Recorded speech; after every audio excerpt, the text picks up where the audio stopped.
Eu quero mais uma vez agradecer aos irmãos a homenagem feita. Muito obrigado. Quero também agradecer a Sara pela belíssima canção que ela apresentou, parabéns. E quero convidar aqui os irmãos João e Marcela. Vamos orar por eles.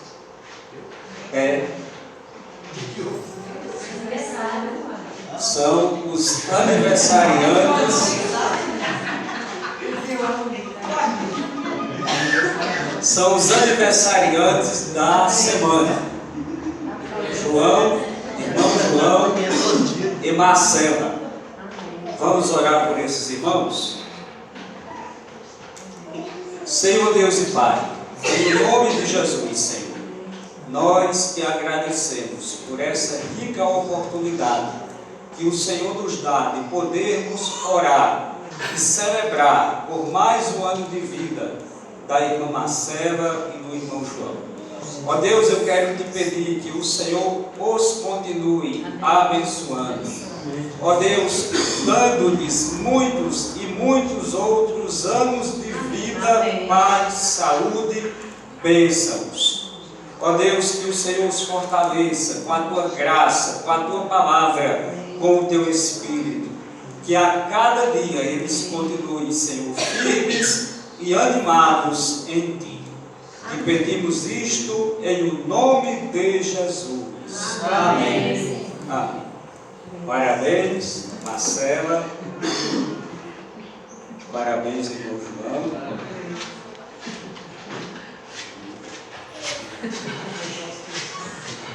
Isso. Abra a sua Bíblia, por favor. A palavra de Deus na carta aos Hebreus. Carta aos Hebreus, capítulo 10, versículo 25. Carta aos Hebreus, capítulo 10, versículo 25.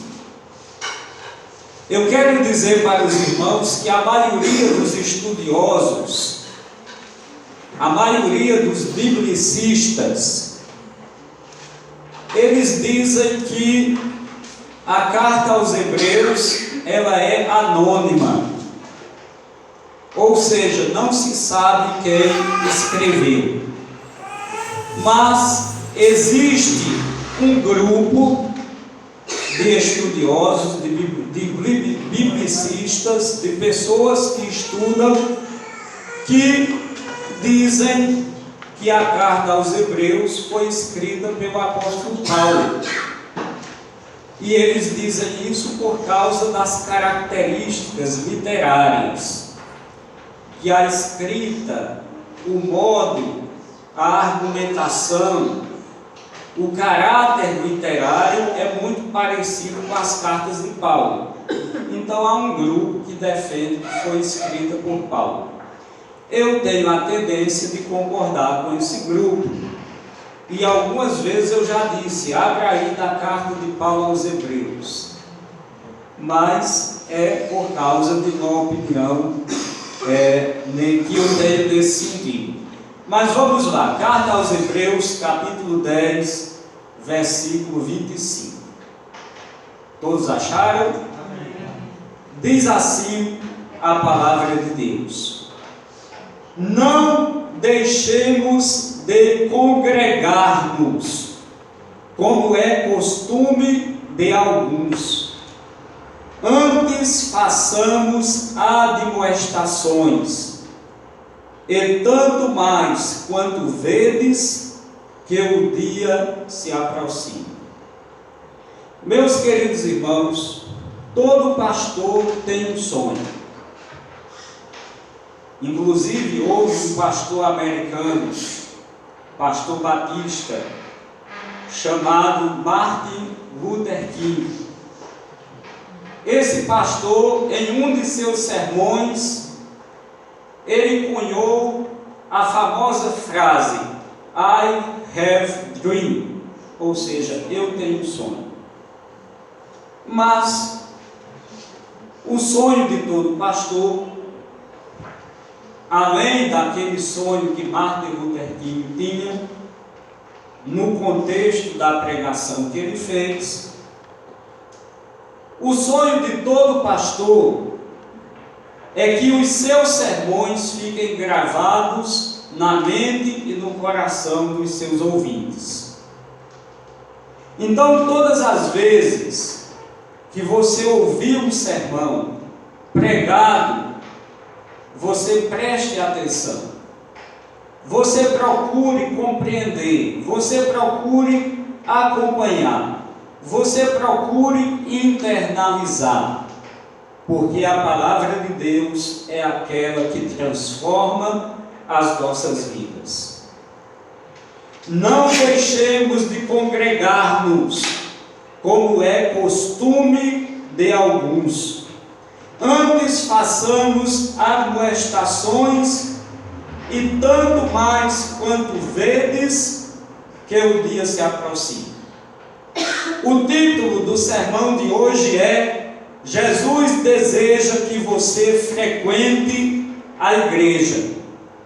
E o sermão de hoje é o último da série que eu comecei com o título O que Jesus deseja que você faça. Então, hoje nós vamos falar isso, que Jesus deseja que você frequente a igreja. Ao ter aceitado a Jesus como seu único e suficiente Salvador e Senhor, você se tornou um discípulo de Cristo e, consequentemente, você se uniu à igreja, passou a congregar nela. A igreja é o lugar onde todo crente verdadeiro deve estar. Na igreja, ou é na igreja onde você pode estudar a Bíblia e crescer espiritualmente. Existe um fenômeno dos nossos dias, e infelizmente é um fenômeno negativo, que é o fenômeno dos desigrejados. Quem já ouviu falar disso? Os desigrejados são pessoas que já aceitaram Jesus, muitos deles já se batizaram, muitos passaram algum tempo ou alguns anos em uma determinada igreja, mas que hoje estão fora da igreja. Os desigrejados são aqueles que até dizem: eu sou cristão, mas eu sou cristão em minha casa. Mas isso não é possível. Não é possível que uma pessoa seja crente em casa, porque crente em casa não existe. É necessário que, se você é crente, você tenha uma igreja, você seja membro de uma igreja, você esteja unido à igreja. Então eu quero dizer para os irmãos que aqui estão, e para você que está vendo este sermão pela internet, que se você é um desigrejado, volte para a igreja o mais rápido possível, porque não é possível que o crente seja crente em casa. Jesus estabeleceu a igreja, Jesus amou a igreja, Jesus morreu por ela, pela igreja. No texto que nós lemos, em Hebreus capítulo 10, versículo 25, lemos que devemos ser frequentadores assíduos e diligentes da nossa congregação. da reunião com os irmãos. Não devemos nos comportar como pessoas displicentes. Não devemos nos comportar como alguns. Não devemos nos tornar desigrejados. Não abandonemos, como alguns estão fazendo, o costume de assistir às reuniões. Então não importa se você é crente há pouco tempo, não importa se você é crente há muito tempo, é necessário que você esteja firme e animado no Senhor, é necessário que você esteja firme na igreja. Uma igreja que crê na Bíblia, uma igreja que prega a Bíblia, poderá ajudá-lo, pelo menos de 3 maneiras. A primeira maneira que a igreja pode lhe ajudar é que na igreja você ouvirá a palavra de Deus proclamada no púlpito. Todas as vezes, todos os domingos, todas as quintas-feiras, a palavra de Deus é proclamada no púlpito. Também na igreja você poderá ouvir a palavra de Deus ensinada na escola bíblica dominical. Todos os domingos nós temos aqui a nossa escola bíblica dominical. E eu quero dizer que a escola bíblica dominical da primeira igreja batista de Patrocínio é uma das melhores escolas bíblicas que eu já vi. Os irmãos vêm, cooperam, são animados, os professores são dedicados, saímos daqui edificados. Louvado seja Deus. Na igreja, você também ouvirá a palavra de Deus em pequenos grupos de oração. Em segundo lugar, na igreja, você será fortalecido e encorajado através da comunhão com outros irmãos, irmãos na fé, irmãos que assim como você já aceitaram a Jesus. Todo crente precisa da força e do ânimo que advém desta comunhão quando se é parte de uma igreja. Então, a comunhão entre os irmãos é algo importantíssimo. E em terceiro lugar, na igreja, você encontrará um meio para servir melhor a Cristo. É na igreja que nós podemos desenvolver os nossos dons. A palavra de Deus diz que o Espírito Santo, ele distribui na igreja uma variedade de dons. E cada crente do Senhor Jesus tem pelo menos um dom. Se você é crente, você tem pelo menos um dom. Ou você pode ter mais dons. Não existe um crente que diga: eu não tenho dom nenhum. Se você é crente e você acha que não tem nenhum dom dado pelo Espírito Santo, é porque você ainda não se descobriu, não descobriu qual é o seu dom. Então, ore a Deus, busque, peça a Deus orientação, para que Ele mostre a você o seu dom. E é na igreja que o crente poderá se encontrar e descobrir a melhor maneira de servir ao Senhor. Em Efésios capítulo 2, versículo 10, O apóstolo Paulo, escrevendo, disse: porque nós somos obras de suas mãos, ou seja, das mãos de Deus, criados em Cristo, ou seja, o crente, ele é recriado para ser igual a Jesus Cristo. É essa obra que o Espírito Santo está fazendo em nós desde o momento que nós nos convertemos, criados em Cristo Jesus para as boas obras.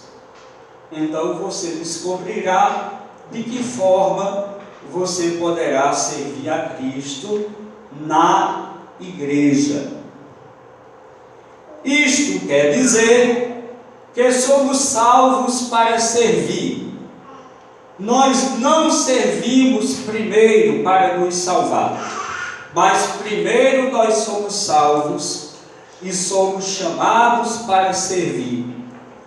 Cristo nos deu a igreja para que, juntamente com outros irmãos, o servíssemos melhor, servindo ao próximo. Esta será a sua maior bênção: servir a Jesus, servindo ao seu irmão. Então, meus queridos irmãos, agora eu quero ver com os irmãos alguns versículos da palavra de Deus que nos fala mais sobre a importância e o caráter da igreja e por que é que o verdadeiro crente não pode viver desigrejado. Por que é que o verdadeiro crente não pode abandonar as reuniões, abandonar a congregação? O primeiro versículo que eu quero ver com os irmãos está em Mateus, capítulo 16, versículo 18. Abra aí a sua Bíblia em Mateus, capítulo 16, versículo 18.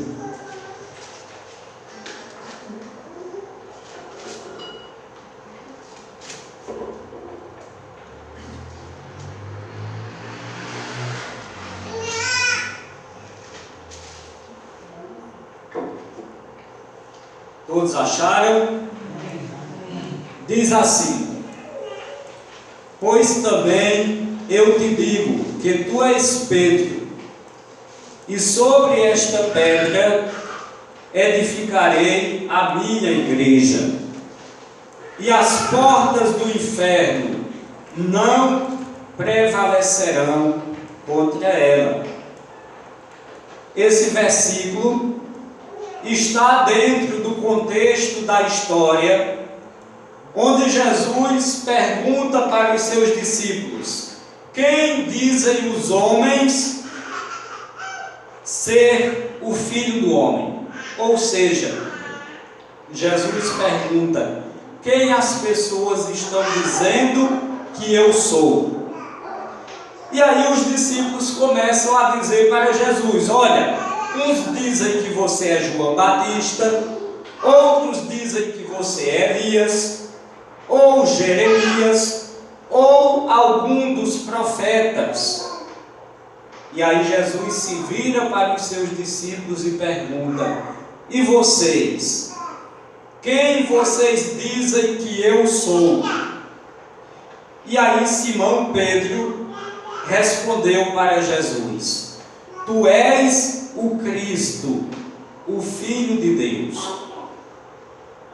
Diante dessa resposta de Pedro, Jesus disse: bem-aventurado és tu, Simão Bar-Jonas, quer dizer, filho de Jonas, porque não foi carne e sangue quem te revelou, mas meu Pai que está nos céus. E aí Jesus fala o versículo 18: pois também eu te digo que tu és Pedro, e sobre esta pedra edificarei a minha igreja e as portas do inferno não prevalecerão contra ela. Esse versículo que acabamos de ler, ele nos fala que Jesus foi quem estabeleceu a sua igreja. Então a igreja não é uma invenção dos homens. A igreja não é um clube social. A igreja é uma organização espiritual. É claro que na lei brasileira, no Código Civil brasileiro, no artigo 40, diz que a igreja é uma organização religiosa, mas isso é para a lei. Para a Bíblia, para Deus, a igreja é um organismo espiritual. Ela é sobrenatural. Foi Jesus quem estabeleceu a igreja. E aí esse versículo que nós vemos, o significado desta passagem é que Cristo edificaria a sua igreja sobre a verdade da confissão feita por Pedro. Isto é, Pedro disse a Jesus: Tu és o Cristo, o Filho do Deus vivo. Então, não é como os católicos dizem que Jesus edificou a igreja sobre Pedro e que Pedro foi o primeiro papa da igreja. Não é isso.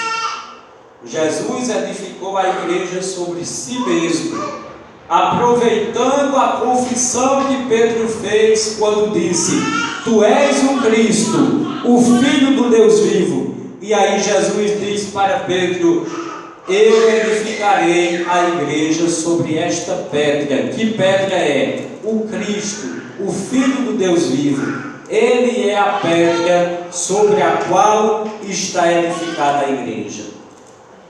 Então, quando o crente deixa de vir à igreja, quando o crente relaxa no seu compromisso com a igreja, ele está relaxando também no seu compromisso com o próprio Senhor Jesus, porque a igreja foi estabelecida por Jesus e sobre Jesus, o Cristo, o Filho de Deus vivo.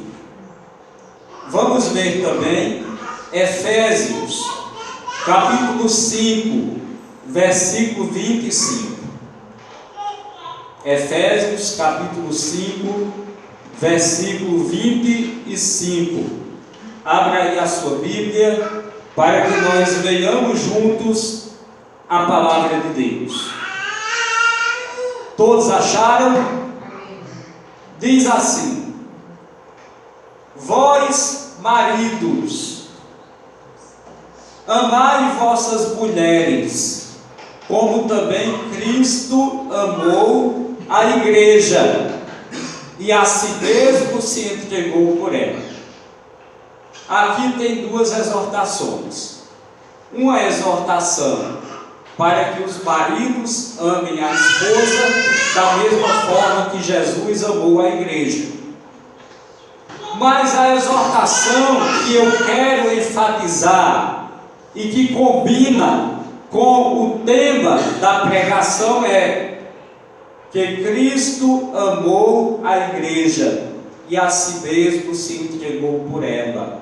Ou seja, se você é um crente, você faz parte da igreja, e como parte da igreja, Jesus amou a você. Jesus me amou. Jesus nos amou. Jesus amou a igreja a ponto de se entregar pela igreja.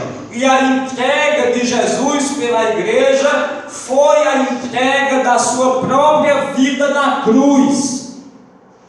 Jesus morreu para que através de sua morte, para que através de seu sangue derramado, nós, pecadores, inimigos de Deus, tivéssemos nossos pecados perdoados, e uma vez que tivemos os nossos pecados perdoados, que entregamos a nossa vida a Cristo, Ele nos colocou na igreja, e como parte da igreja, você, eu, nós somos objeto do amor de Jesus, que nos amou e a si mesmo se entregou por nós. Então, quando você se afasta da igreja, você está desprezando o amor de Jesus. Quando você está se afastando da igreja, você está se afastando das bênçãos que o crente recebe por estar unido à igreja, porque a igreja, como comunidade, é objeto do amor de Jesus. Cada ser humano individualmente é objeto do amor de Deus, mas os crentes coletivamente são o objeto, a razão do amor de Jesus, porque foi pela igreja, no sentido coletivo, que Jesus deu a sua vida, porque Jesus não morreu para salvar uma pessoa, mas Ele morreu para salvar todos os que creem, e todos os que creem em todas as nações, em todas as raças, em todas as tribos, em todas as línguas, aqui em Patrocínio, em qualquer lugar do planeta, todos os que creem, quando estão juntos, formam a igreja, forma a noiva de Cristo, forma a esposa do Cordeiro. A igreja é objeto do amor de Jesus, e se você é um crente, você não deve, de maneira nenhuma, desprezar a igreja. Atos dos Apóstolos, capítulo 20, versículo 28.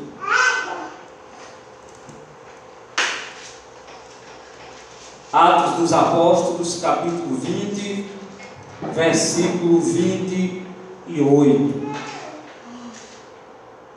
Todos acharam? Diz o seguinte: olhai por vós e por todo o rebanho, sobre que o Espírito Santo vos constituiu bispos, para apacentardes a igreja de Deus, que Ele resgatou com o seu próprio sangue. Esse versículo está dentro do contexto de quando o apóstolo Paulo estava indo para Jerusalém, em sua última viagem a Jerusalém. Ele estava se despedindo dos irmãos, dos líderes das igrejas onde ele pastoreou, onde ele passou, onde ele fez o seu trabalho missionário, onde ele pregou o Evangelho. Ele reúne os bispos, ou seja, os líderes dessas igrejas, e ele vai se despedir desses irmãos. Muitos desses irmãos diziam para ele: Paulo, não vai para Jerusalém, porque se você for para Jerusalém, você não volta mais. E realmente era isso que aconteceria. Naquela última viagem de Paulo a Jerusalém, ali ele seria preso, e dali ele iniciaria a sua trajetória até Roma. E ele não voltaria mais a estas igrejas onde ele passou pregando o Evangelho, e muitas delas foram fundadas como fruto de sua mensagem. Mas Paulo tinha convicção de que Deus estava mandando ele ir para Jerusalém, porque ele sabia que de lá Deus queria que ele fosse a Roma, a capital do império, para testemunhar de Jesus também em Roma. E aí, nessa despedida, Paulo faz um discurso, e uma de suas últimas frases em seu discurso foi esta, falando para os líderes da igreja. E louvado seja Deus, porque essa igreja tem líderes e bons líderes. Amém? Amém. Paulo fala para os líderes da igreja: olhai por vós, ou seja, tenham cuidado com a vossa vida espiritual. E olhai também, falando aos pastores, por todo o rebanho de Deus, sobre o qual o Espírito Santo vos constituiu bispos, líderes, pastores, diáconos, para o apacentardes. E aí o apóstolo Paulo diz que esse rebanho de Deus, que Deus espera que os pastores e líderes apacentem, é a igreja. E aí Paulo diz de quem é propriedade a igreja. Paulo diz a quem a igreja pertence. Que a igreja pertence a Deus. A igreja é propriedade de Deus. E quando nós falamos da igreja, nós não estamos falando dos bancos. Nós não estamos falando do templo. Nós não estamos falando da organização jurídica. Nós não estamos falando da estrutura eclesiástica. Pastores, diáconos, presidente, vice-presidente, cargos. Não é disso que nós estamos falando. Quando nós falamos da igreja, nós falamos do povo de Deus reunido, das pessoas, dos crentes, do rebanho do Senhor.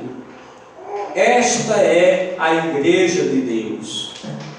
Igreja que Ele resgatou com o seu próprio sangue, ou seja, Jesus, o Filho de Deus, que derramou o seu sangue para nos resgatar do pecado, da condenação eterna e para fazer de nós, o seu povo, a sua igreja. Então, quando o crente se afasta da igreja, ele está se afastando da proteção de Deus.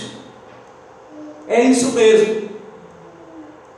Quando o crente se afasta da igreja, ele está se afastando da proteção de Deus. Alguém já disse que a igreja ela é como o guarda-chuva. Quando você está debaixo, sob o guarda-chuva, você está protegido. Quando você sai da proteção do guarda-chuva, você está sujeito a se molhar. Afinal, quem está na chuva é para se molhar. Significa dizer que fora da igreja você está fora da proteção do Senhor. Você está sujeito às intempéries do mundo e de Satanás. A igreja é a igreja do Deus vivo, que Ele resgatou com o seu próprio sangue. Vamos abrir também a nossa Bíblia na primeira carta do apóstolo Paulo aos Coríntios, capítulo 12, dos versículos 12 a 17. E aí eu quero que você marque esse texto para que você leia em sua casa. Não faremos essa leitura agora, por ser muitos versículos, mas marque para você ler em sua casa. A carta do apóstolo Paulo aos Coríntios, capítulo 12, a partir do versículo 12 até o versículo 17, ou aliás 27, o apóstolo Paulo ele vai argumentar que a igreja ela é o corpo de Cristo. É claro que em sentido figurado, o apóstolo Paulo está dizendo, assim como o corpo tem muitos membros, e cada membro, como parte do corpo, contribui para a formação desse corpo, assim também é Cristo. Porque em Cristo, cada crente, cada membro, cada servo de Deus, cada cristão é um membro, uma parte do corpo.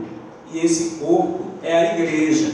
A igreja é o corpo de Cristo, onde Cristo é o cabeça.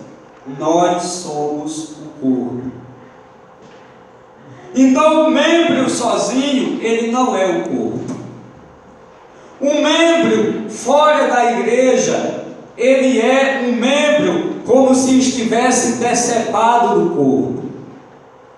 E quando o membro do nosso corpo é decepado, é separado, o destino dele é apodrecer, é putefrar e morrer. Mas quando os membros estão unidos ao corpo, cada membro que está unido ao corpo, ele recebe vida do próprio corpo. Corpo do qual Cristo é a cabeça. Então a igreja é o corpo de Cristo. Então você não pode ser crente e estar fora da igreja. Você não pode dizer que faz parte do corpo de Cristo e está fora do corpo. E para encerrar, Mateus capítulo 28, versículos 19 e 20. Jesus vai nos falar, através deste texto, sobre a responsabilidade da igreja. E ele diz: portanto, ide, batizai, aliás, ensinai todas as nações, batizando-os em nome do Pai, do Filho e do Espírito Santo, ensinando-os a guardar todas as coisas que eu vos tenho falado. Então, a responsabilidade da igreja é ensinar a palavra de Deus e batizar os convertidos. E isso serve principalmente para você que é crente novo, que é novo convertido. Na igreja, você terá a oportunidade de aprender a palavra de Deus, você poderá passar pelo batismo, e a partir de então, você poderá continuar até o dia que Jesus chamar você para a eternidade, ou até o dia que Cristo voltar para levar a sua igreja para o céu. Você poderá continuar unido à igreja, crescendo na sua fé e desenvolvendo espiritualmente.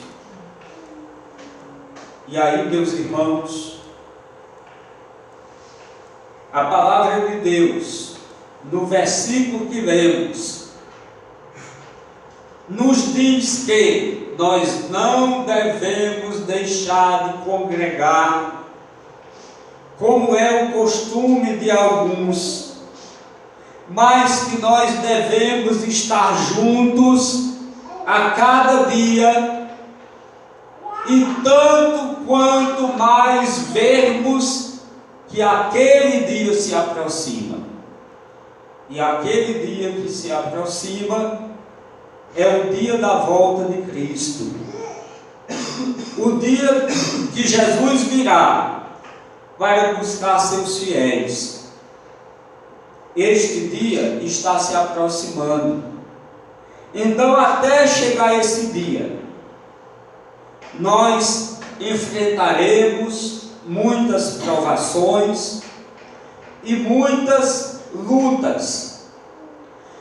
A igreja enfrentará falsos profetas, falsas doutrinas, falsos cristãos, mas você que é verdadeiro, você que é fiel, você que é servo de Deus, você que realmente aceitou Jesus e está disposto a servi-lo, você deve congregar regularmente para que você seja encorajado e possa encorajar, para que sejamos mutuamente encorajados, mutuamente firmados em Cristo e na fé apostólica, ou seja, naquela fé que Jesus passou para os apóstolos e os apóstolos passou para nós, ou passaram para nós.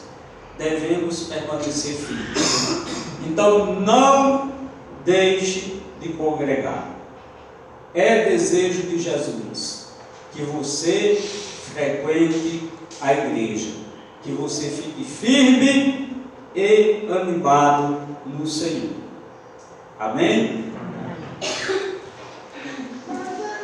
Que a graça do nosso Senhor Jesus Cristo, o amor de Deus o Pai e as doces consolações do Espírito Santo estejam com todos, agora e sempre. Amém. Que Deus abençoe, boa semana e cumprimente o irmão na saída.